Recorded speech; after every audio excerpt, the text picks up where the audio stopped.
Let me tell you a story. It takes place in beautiful Tasmania, an isolated island on the south of Australia where nature reigns sovereign over the land. This is the home of the Tasmanian Padamelon, the Tasmanian Devil, and the legendary white wallaby. It's the sort of place that will make you feel nostalgic for something you didn't know you were missing. The kind of place that will make you feel at home no matter where you're from. But this story is not about the land, or its beautiful lakes, or its snowy mountains, or its extensive wildlife. No, this story is about people. More specifically, a group of people who decided to come to this land to explore. A group of weirdos who don't fit anywhere in society but amongst their own. A group of people who don't seem to care for the same things that haunt the rest of us. In one word, hippies. This is a story of the cherry picker family.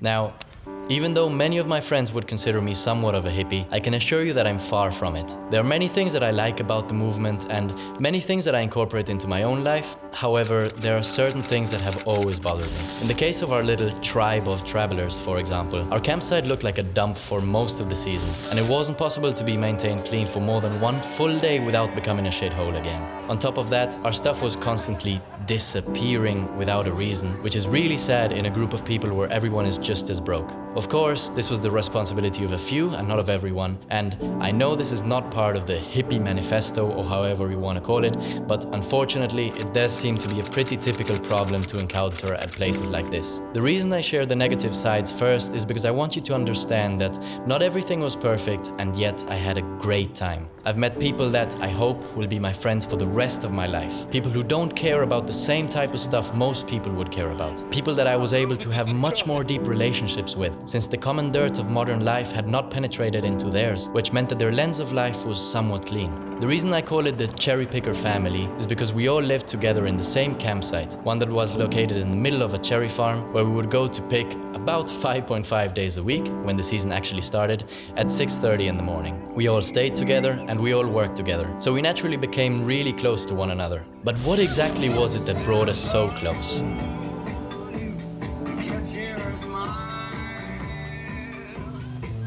Saturday 24th, Christmas Eve. People have started cooking from the day before. Today there will be a feast. We lay our plates on a round table and some longer, cheap plastic tables that we have taken outside of our small metal shed. People from Israel, Spain, Chile, Argentina, France, England, Czech Republic, Belgium, Peru, Japan, Italy, Holland, Germany, America, Australia and Indonesia gather around to enjoy the international food. Everyone's outside, since there is no inside in this campsite. The closest thing are the 3 walls and roof on the shed. Close to it, someone has started a fire, and people have already gathered around to protect from the cold of the evening. Inside, people are playing chess, hugging for no apparent reason, and generally having fun. This is not the first time we've organized something like this. It was just a couple of days ago that Argentinians, Chileans and Italians had made lentil stew that fed over 20 people, and the parties in the future were only going to get crazier. Bye.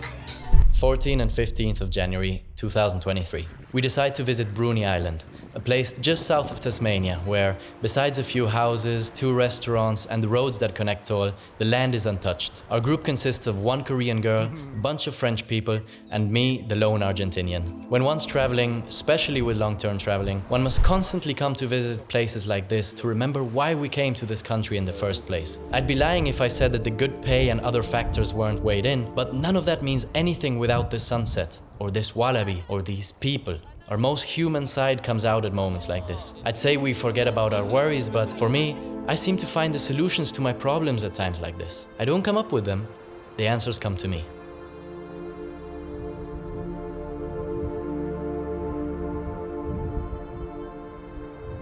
"23rd of January 2023, Mona Museum. If you ever find yourself in Hobart, you have to visit this place. Of course, unless you don't like off-sync singing or weird fat cars or plastered vaginas on the wall. Like most people, I can't say I'm the biggest fan of modern art, but I really did enjoy Mona. The emotions you go through in some of these places, the curiosity, the general and sometimes ew, kept us going for about 4 hours, and we probably would have stayed longer if we had arranged our arriving time better. It was like a maze, where you enter with your friends, get lost maybe for a couple of hours, only to find them again on a different floor at a completely different exposition than the one you had separated at. To be honest, I didn't understand most of the expositions, and I also didn't bother to download the app that would have explained them to me, but the ones where I did understand, I remember thinking, oh sh. Even when I didn't understand what was going on, I'd like to think that I could somehow appreciate the design efforts in these expositions, the emotions that were meant to be evoked. If not, there's always some classical music for you modern art haters.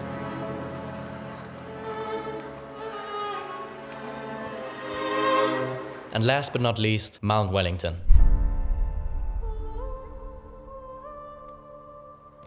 This was an amazing mountain that would greet us every day at the campsite. It would say hello in the morning when we went out of our tents to go to work, and it wished us a good night every evening when we went to sleep. Some of us had been seeing that mountain for the whole season without actually going to the top, so when we finally arranged to visit, we were very excited. To all the hardcore hikers out there, I'm afraid to say that we went by car, we didn't actually do the trek, but if you want to see the trekking, go watch this video of my travels with my bro Haruki. Anyways, we didn't need a painful 6-hour hike to be able to appreciate the beauty of this place, especially during sunset. There was a few people there, so we walked a little bit further away so that we could have our own spot. As always, these views wouldn't mean anything without the people there. And this last trip was so special to me because it was done with a group of friends that had become like my family. And I don't use that word lightly, unlike some other people. It's been just over a month, so how could our connection be so strong? Maybe it was the fact that we all lived less than 5 meters away from each other, or the fact we all worked together in a type of job that can really bring out the best camaraderie of people, or all the activities that we did together,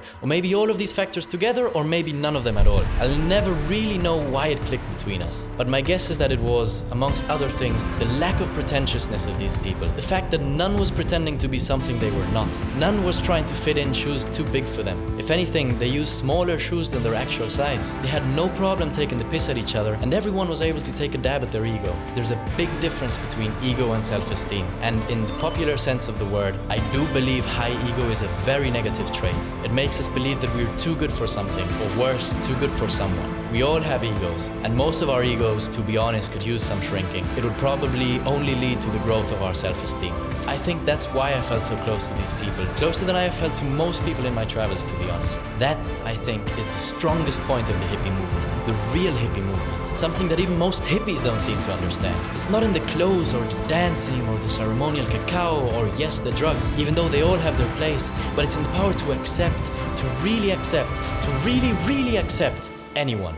I cannot stress this enough. And that's it. That's not the answer to everything, but it's one less question that I'll have moving forward. I really hope more people would understand this, and most of all, I really hope I'll be able to be more conscious of this as I retreat into my life of lonely comfort that I once knew. The clothes we wear, the food we eat, the people we share our time with mean nothing if we don't add them to an already strong and confident self-image of ourselves. People think they can solve this by changing Prada clothes by hippie clothes, but it's more simple and at the same time so much more complicated than that. You can wear Prada and be more mindful than a hippie. What matters is that you know who you are and that you never see yourself as too good for something or for someone else. And most of all, be humble enough to understand that all your growth, all your value as an individual means nothing if you can't share it with other people. I love my alone time more than most people I know, so I especially need to keep reminding myself of the richness that comes when you let other people in, when you expose yourself to people who have had a life just as complicated, just as nuanced as yours, people that can accept or reject your theories, remind you that these thoughts you have don't live in a vacuum.